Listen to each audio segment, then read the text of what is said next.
Okay, so video support for our Physics for Engineers, Chapter 6. We have fluid and elasticity. So we are on problem 7.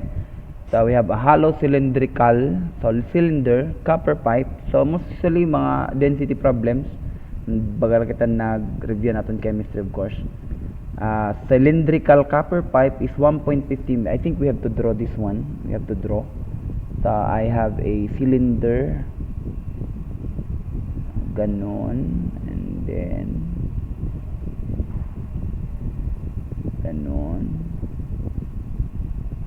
ganon, and then usually they draw it like this.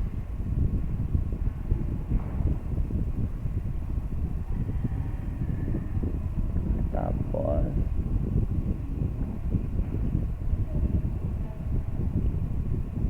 kasi mayroon siyang thickness through V. So mayroon kang thickness. Okay. Go back to the problem. You have 1.50 meters long. So mayroon ka nitong 1.50. So galing dito hanggang dito, you have a 1.50 meter long.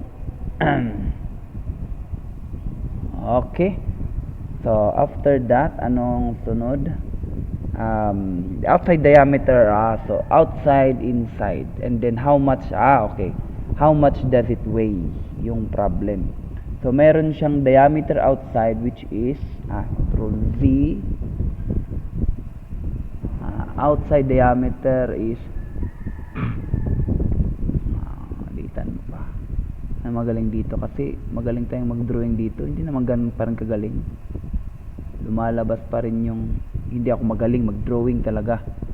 Aminin mo na. Then meron akong inside diameter.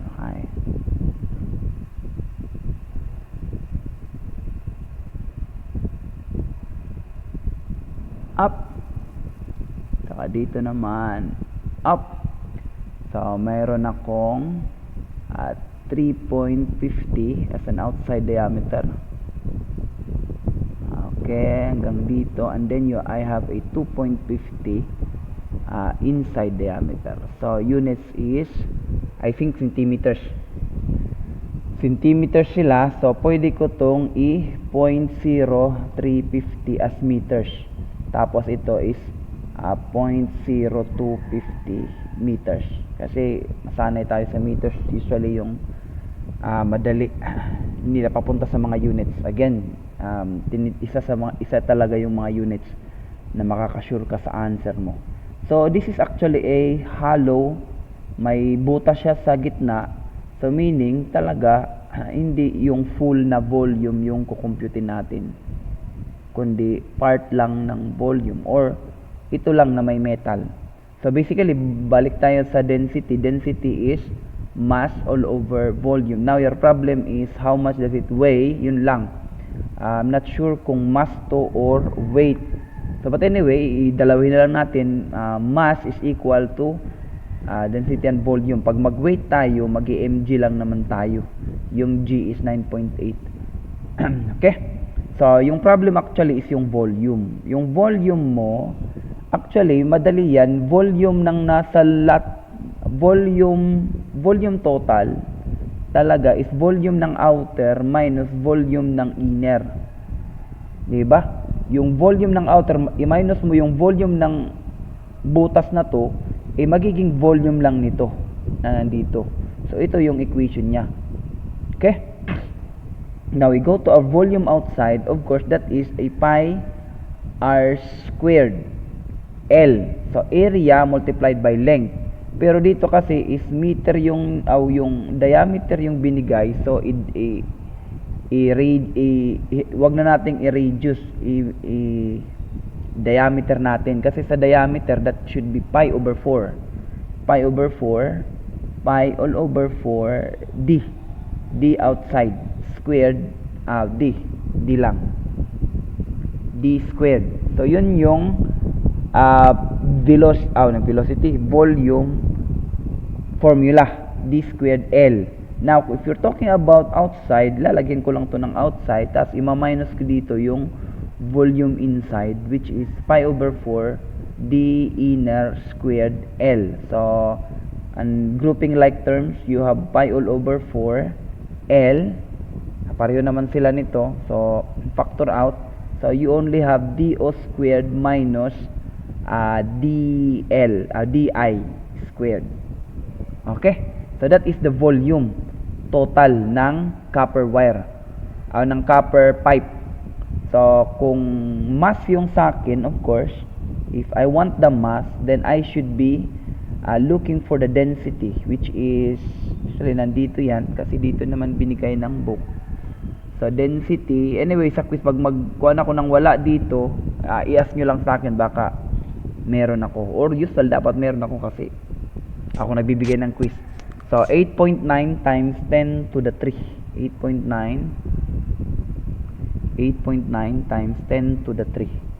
So, you have an 8.9 times 10 to the 3 unit would be kilogram per cubic meter. The length would be, ano yan, pi, this is the density, ito density, tapos yung volume niya is pi all over 4 times length 1.50 meter, and then yung dalawa na diameter, so that would be a 0.0350 squared minus 0.0250 squared, so that would be a meter squared. So kinonvert ko na sa meter kagad para diretso.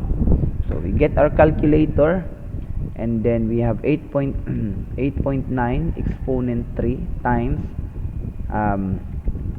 8.9 exponent 3 ulit times pi, kasi may nasunod sa baba, times 1.50 times 0.0350 squared minus 0.0250 squared all over ng 4.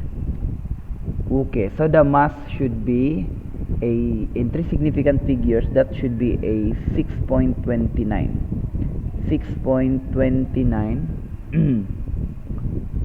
kilogram. Okay naman, wala nang mali. Meter 0.0350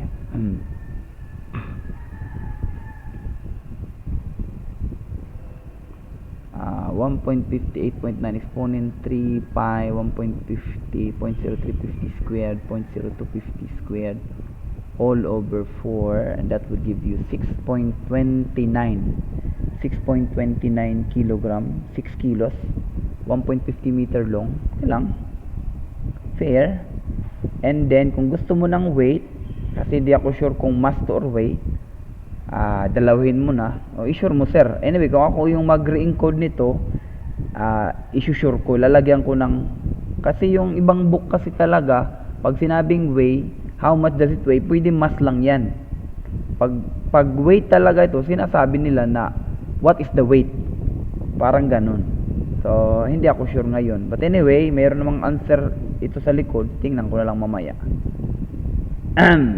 So 6.29 kilogram, if you want the weight, so that should be a 6.291039 kilogram multiplied by 9.80665 meters per second squared, and you would have a Newton times 9.80665. That should give me 61.7 Newton. So that is what is the weight, and this is the mass. So again, hindi ako sure, but anyway, sigurado nandyan yan sa dalawa. Okay, thank you guys for listening.